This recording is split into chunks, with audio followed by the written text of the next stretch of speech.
사도 바울은 빌립보서 4장 11절에서 이렇게 고백합니다. 내가 어떠한 형편에 있든지 자족하기를 배웠노라. 배웠다는 말은 그의 신앙의 성숙이 단시간에 이루어지지 않았다는 것을 함축하는 표현입니다. 시간이 흐르고 또 수많은 경험, 때로는 낙심, 절망을 지나면서 그 수많은 시간의 흐름 속에서, 소위 연단의 과정 속에서 조금씩 형성된 신앙의 결과물이 자족이었던 겁니다. 20세기의 위대한 선교사 허드슨 테일러가 중국 내지에서 수십 년 동안 선교를 했는데요. 그가 이런 말을 했습니다. 하나님의 일은 하나님의 방식으로 하나님의 시간에 이루어진다. 선교하면서 굉장히 많은 절망이 있었습니다. 실패처럼 보이는 사건들도 있었죠. 낙심도 되었고요. 질병도 겪었습니다. 오해도 받았습니다. 그런데 그런 수많은 시간의 흐름과 연단 속에서 그는 하나님의 일하심이 어떤 방식으로 이루어지는지 그 과정을 경험하게 된 것이죠. 그리고 그런 시간의 흐름 속에서 그는 더 깊이 있는, 더 성숙한 하나님의 사람으로 빚어지게 된 겁니다. 신앙의 성숙이라고 하는 것이 결코 짧은 시간에 이루어지지 않는다는 것을 성경과 수많은 인물을 통해서 우리가 배울 수 있습니다. 오늘 본문에 등장하는 다윗의 삶도 마찬가지예요. 그는 기름 부음을 받은 날부터 이스라엘 전체의 왕이 되기까지 약 20년이라는 기나긴 광야의 시간, 지난주에 연단의 시간이라고 말씀드렸죠. 그 긴 연단의 시간을 통과했습니다.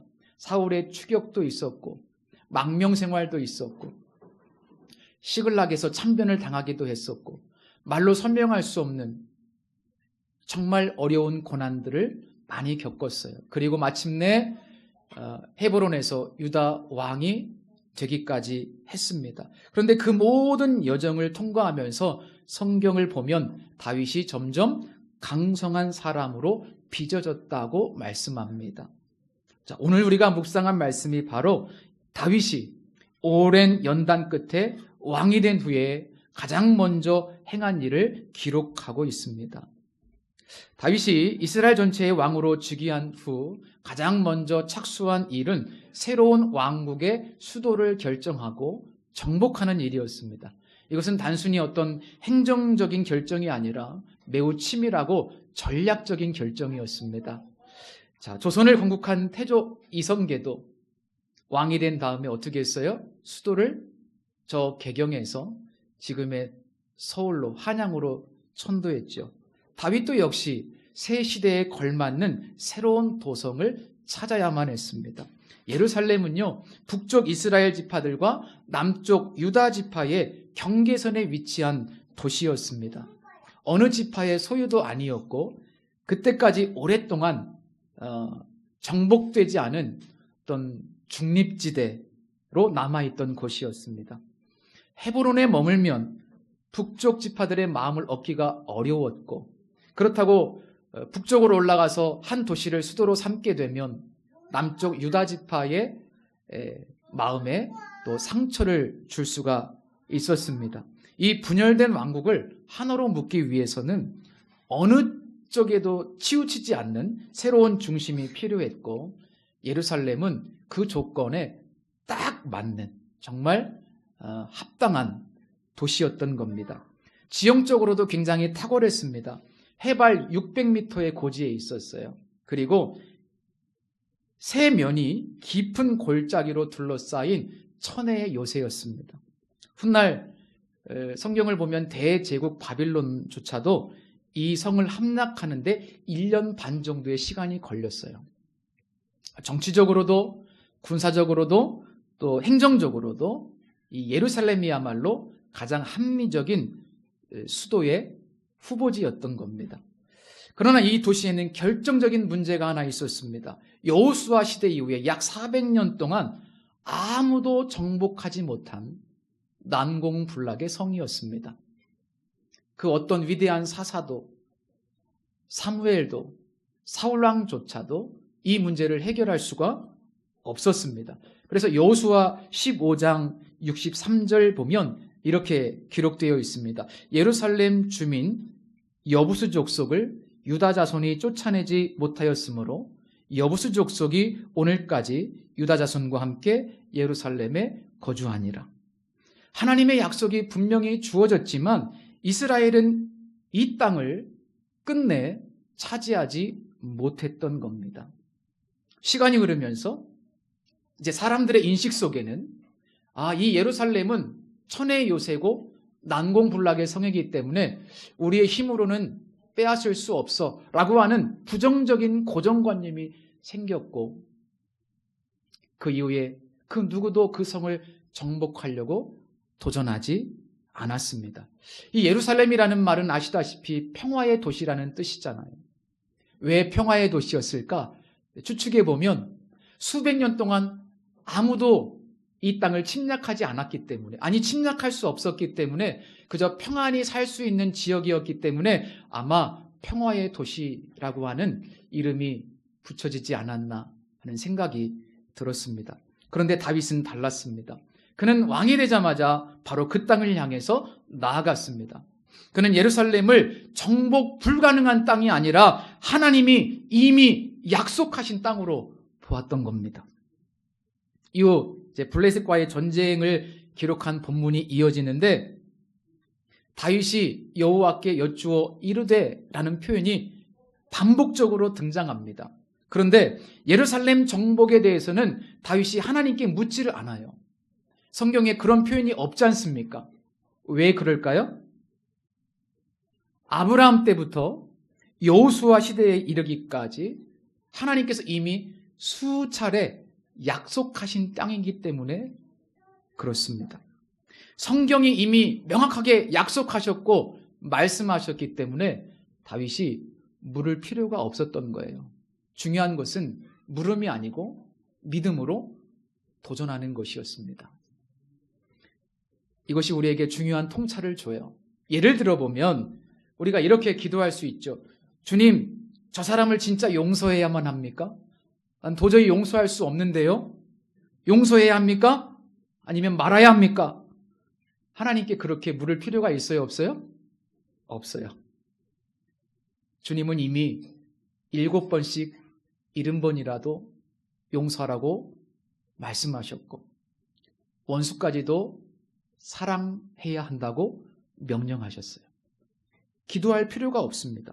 오히려 우리는 이 말씀 앞에 이렇게 기도해야 되겠죠. 내가 용서해야 한다는 말씀을 알고 있지만 너무나 힘듭니다. 주님, 제 마음에 용서의 영성을 회복시켜 주시고 주님의 사랑을, 용서할 수 있는 그 사랑을 넘치도록 부어주시옵소서. 그리고 제가 이 용서의 과정을 잘 통과할 수 있도록 도와주시고, 이 과정을 통과하면서 오히려 나를 용서하신 그 하나님의 놀라운 사랑의 깊이를 더 크게 경험할 수 있도록 축복해 주옵소서. 이런 식으로 기도해야 올바른 기도일 거라고 생각합니다. 이미 약속하신 거, 이미 말씀하신 거 하나님 앞에 그것 갖고 기도하지 마시고, 어떻게 그 약속을 받아서 실천할 수 있는지 그 힘을 달라고 기도하시는 우리가 되시기를 바랍니다. 자, 다윗을 보면요, 어떤 일을 결정할 때 주변 사람들의 부정적인 말이나 고정관념이 아니라 하나님의 말씀이 기준이 되어야 함을 알 수 있습니다. 하나님의 약속이라는 관점에서 볼 때 그 일은 불가능한 영역이 아니라 오히려 믿음으로 도전해야 될 영역이 되는 것이죠. 기억하십시오. 하나님의 약속은 오래되었다고 해서 그 효력을 잃어버리지 않습니다. 이 기록된 말씀이 수천 년 전에 기록되었음에도 불구하고 그 말씀의 효력은 지금까지도 사라지지 않습니다. 어떤 상황이 바뀌어도, 우리가 살아가는 현실이 불가능해 보여도 하나님은 여전히 하나님의 약속의 말씀을 믿음으로 붙들고 도전할 수 있는 그런 믿음의 사람을 찾고 계시고, 기다리고 계십니다. 다윗이 이제 연합군을 이끌고 예루살렘을 치러 가요. 시온 산성을 공격하려고 갔는데 거기 있던 여부수 주민들이 다윗을 조롱하며 비웃었습니다. 내가 결코 이리로 들어오지 못하리라. 맹인과 다리 저는 자라도 너를 물리치리라. 이 조롱에는 나름대로 근거가 있죠. 시온성은 말씀드린 바와 같이 가파른 절벽으로 구성되어 있어요. 천혜의 요새입니다. 말씀드린 것처럼 아주 골짜기처럼 깊은 삼면의 골짜기가 둘러싸여 있기 때문에 그 어떤 사람도 거기를 기어서 올라갈 수는 없어요. 불가능합니다. 수백 년 동안 정복된 적이 없었어요. 그러니까 장애를 가진 사람들만으로도 충분히 너를 막을 수 있다. 너가 아무리 강해도 결코 이 성을 정복할 수는 없다. 이렇게 조롱하는 거죠. 그러나 이 요새에는 치명적인 약점이 하나 있었습니다.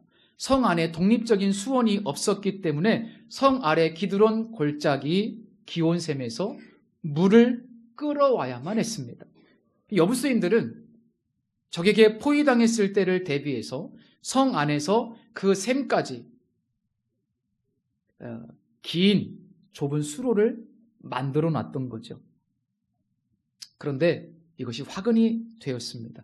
다윗은 아마 주도 면밀한 관찰을 했겠죠. 혹은 정보를 수집했겠죠. 그래서 이 사실을 파악했던 것으로 보입니다. 그래서 정면으로 성을 공격하는 어떤 공성전 대신에 은밀하게 그 좁은 가파른 지하 수로를 타고 성 안으로 기습해 들어갑니다.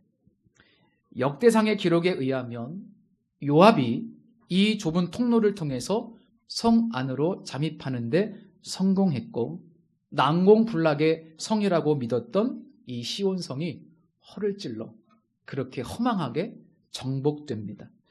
근데 성경은 이 모든 것이 가능했던 이유를 여호와께서 다윗과 함께 하셨기 때문이라고 말씀합니다.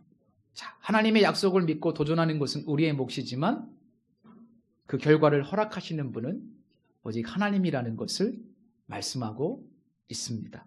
자, 이제 시온 산성은 다윗성이라 불리게 됐습니다. 이후 다윗은 자신을 조롱했던 여부스인들에게 고스란히 되돌려 줍니다. 여부스 사람을 치거든 물 깃는 데로 올라가서 다윗의 마음에 미워하는 다리 저는 사람과 맹인을 치라. 이 말은 여부스인들이 자신이 막 장담을 했지만 그런데 마치 소경과 절뚝발이처럼 무기력하게 다윗의 공격에 속수무책으로 당하고 말았다. 이런 조롱입니다. 거꾸로 되돌려준 거죠. 이 사건 이후에 이런 속담이 하나 생겼습니다. 맹인과 다리 저는 사람은 집에 들어오지 못하리라.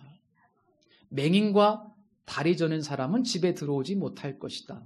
우리가 표면적으로만 보면 이 말씀이 마치 장애를 가진 사람을 무시하는 것처럼 보여요. 그런데 뒤에 넘어가면 다윗이 장애를 가진 무비보셋을 정말 후하게 예우하지 않습니까? 그런 내용을 보면 이것이 단순히 어떤 장애를 가진 사람을 무시하는 표현이 아닌 것을 알 수 있어요. 이 속담의 의미는 따로 있습니다. 예루살렘은 이제 단순한 도시가 아니라 왕의 도성이 되었습니다. 이방인이 다스리는, 이방인이 통치하는 곳이 아니라 이제 하나님의 통치가 실제로 작동하는 도성이 된 겁니다. 그래서 이 하나님의 통치가 머무는 도성 안에서 여부스인들처럼 하나님의 다스림을 노골적으로 거부하는 세력은 물론이거니와 겉으로는 함께 있는 듯 보이지만 실제로는 하나님 나라에 동조하지 않는 그런 태도 역시 공존할 수 없다는 선언입니다. 한마디로 하나님이 온전히 통치하신다, 이런 의미예요. 하나님의 통치가 온전히 이루어져야 한다, 그런 의미입니다. 성도 여러분, 우리 안에 하나님을 대놓고 반대하지는 않지만 끝까지 순종하지 않는 영역은 없습니까? 아직도 완전히 내어드리지 않은 주님의 통치를 은밀히 거부하는 여부수와 같은 세력이나 은밀한 죄가 내 안에 남아있지는 않습니까? 우리 마음은요, 하나님께서 완전히 통치하시는 성전이 되어야 합니다. 하나님 그걸 원하세요.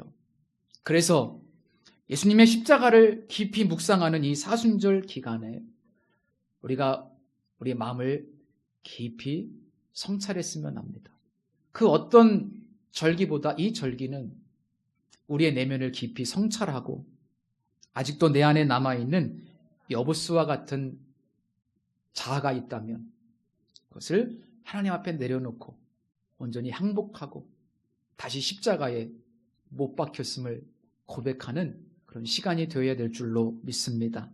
저는 그것이 진짜 행복이라고 생각합니다. 최근에 제임스 패커가 쓴 거룩의 재발견이라는 책을 봤는데 제 마음에 정말 감동이 되는 표현이 하나 있었어요. 그대로 읽어드릴게요. 거룩함은 본질이고 행복은 거기서 파생되는 부산물이다. 거룩함은 본질이고 행복은 거기서 파생되는 부산물이다. 여러분, 우리 주님이 나를 온전히 통치하실 때, 내가 주님의 온전한 통치 아래 들어갈 때 저는 그것이 진정한 행복 아닐까, 그런 생각이 들었습니다. 성경은요, 다윗의 삶이 이렇게 된 근본적인 이유를 한 구절로 표현해요. 여호와 하나님께서 다윗과 함께 하셨기 때문이라고. 그리고 그 결과 다윗은 점점 강성해졌다고 말씀합니다. 이 점점 강성해졌다라는 표현을 히브리 원문을 그대로 직역하면 그는 걸어갈수록 점점 커졌다. 걸어갈수록 점점 커졌다는 뜻입니다. 시간이 흐를수록 점점 커져갔다는 뜻인데 이 사람이 커져갔다는 말은 무슨 뜻일까요?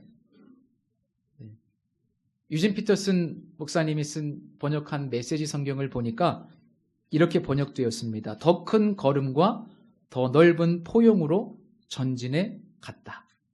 좀 애매모호한 것 같죠? 더 큰 걸음과 더 넓은 포용으로 전진해 갔다. 제가 이 말씀을 묵상하면서 내린 결론은 그거예요. 다윗은 하나님의 은혜로 조금씩 그 시간의 흐름 속에서 성장해 갔다. 성숙해 갔다. 다윗이 커졌다는 것은 뭐 키가 커졌겠어요, 계속? 그건 아니겠죠. 계속 마음의 그릇이 커지고 하나님을 더 사랑하게 되고 점점 더 성숙한 하나님의 사람으로 성장해 갔다. 그런 뜻입니다. 자, 그것을 어떻게 알 수 있냐면 11절 이하의 내용을 통해서 확인할 수 있습니다. 두로왕 히람이 다윗에게 사절들을 보내요.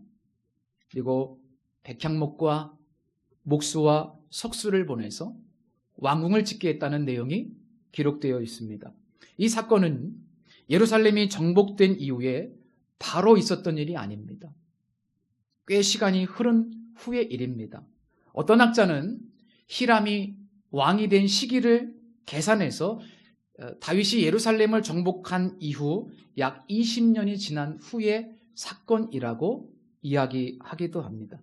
그런데 시기보다 더 중요한 것은요, 다윗이 그 연단의 시간을 거쳐서 왕이 되고 또 예루살렘을 정복하고 또 국가의 기틀이 잡혀가면서 점점 강성한 나라가 되고 또 시간이 흐름 속에서 두로 왕이 자제와 전문 인력까지 보내서 왕궁까지 지어주는 그 모든 일련의 과정들을 겪어가면서 하나님께서 그 모든 것을 허락해 주셨다는 것을 깨닫게 되었다는 사실입니다. 그러니까 여기서 우리가 발견할 수 있는 신앙의 성숙이라는 게 뭘까? 다윗이 점점 더 커져갔다라고 하는 것, 그것은 뭘까? 첫 번째는 바로 이겁니다. 시간의 흐름 속에서 뒤돌아보니 모든 것이 하나님의 은혜였음을 알아가는 것이 신앙의 성숙이라는 거예요. 우리가 자칫 잘못하면 내가 했다, 내가 이루었지, 내가 이만큼 키웠지, 이렇게 될 수 있거든요. 그건 신앙의 성숙이 아니에요. 진짜로 성숙해지는 사람은 우리에게 허락된 모든 것이 하나님의 은총이었음을 진심으로 고백할 수 있는 사람. 그것이 바로 진짜 신앙의 성숙입니다.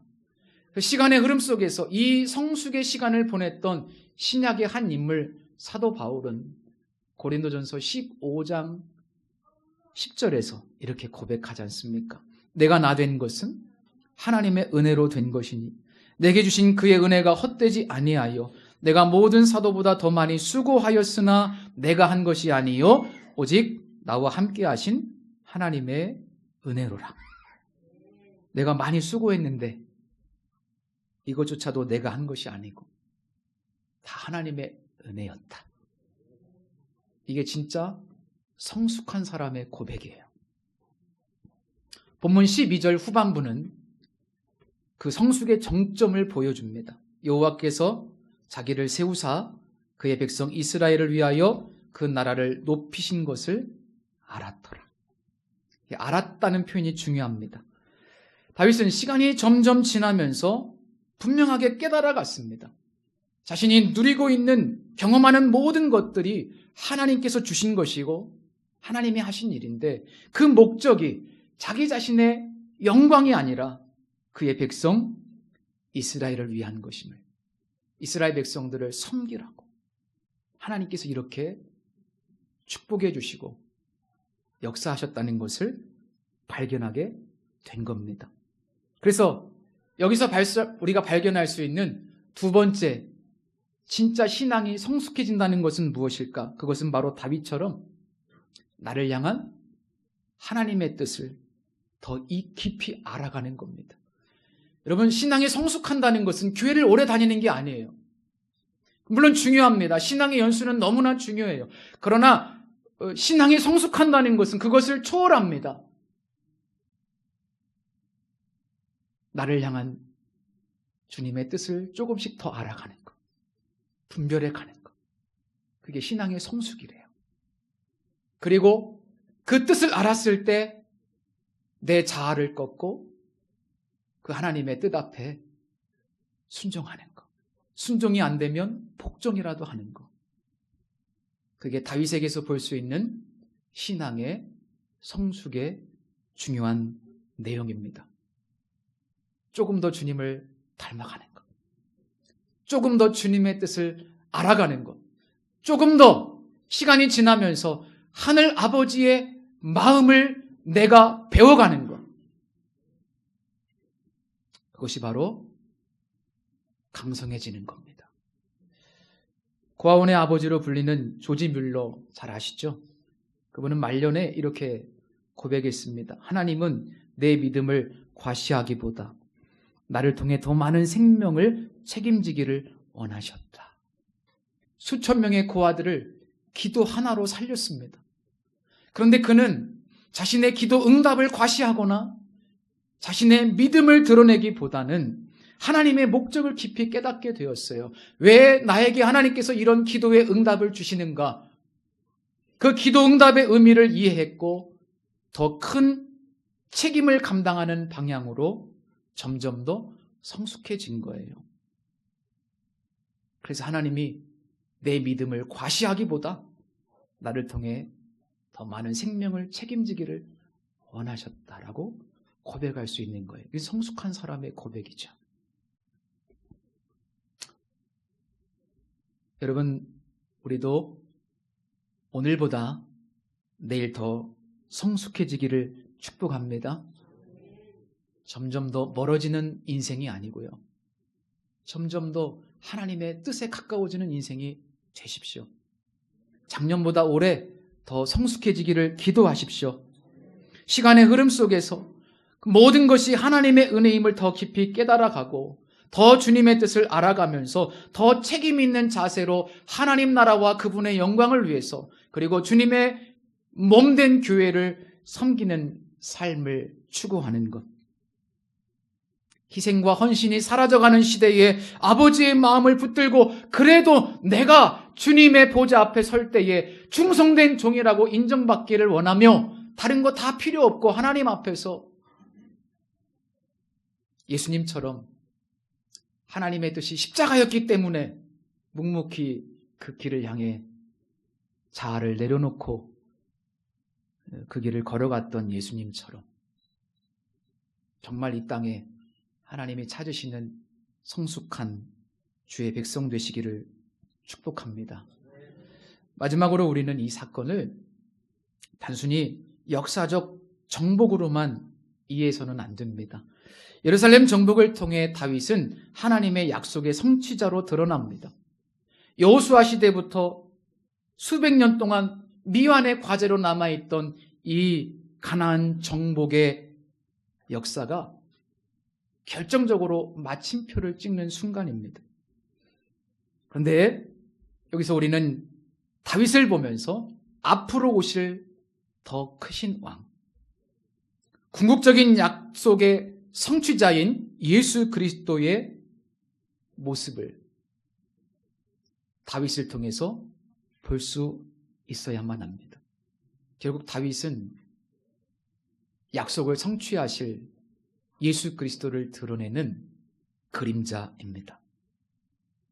다윗의 후손으로 오실 메시아, 그분께서 재림하실 때 이 땅에 남아있는 죄와 사망의 권세가 완전히 무너지고 사탄은 영원히 패배하며 하나님의 통치가 온전히 완성될 겁니다.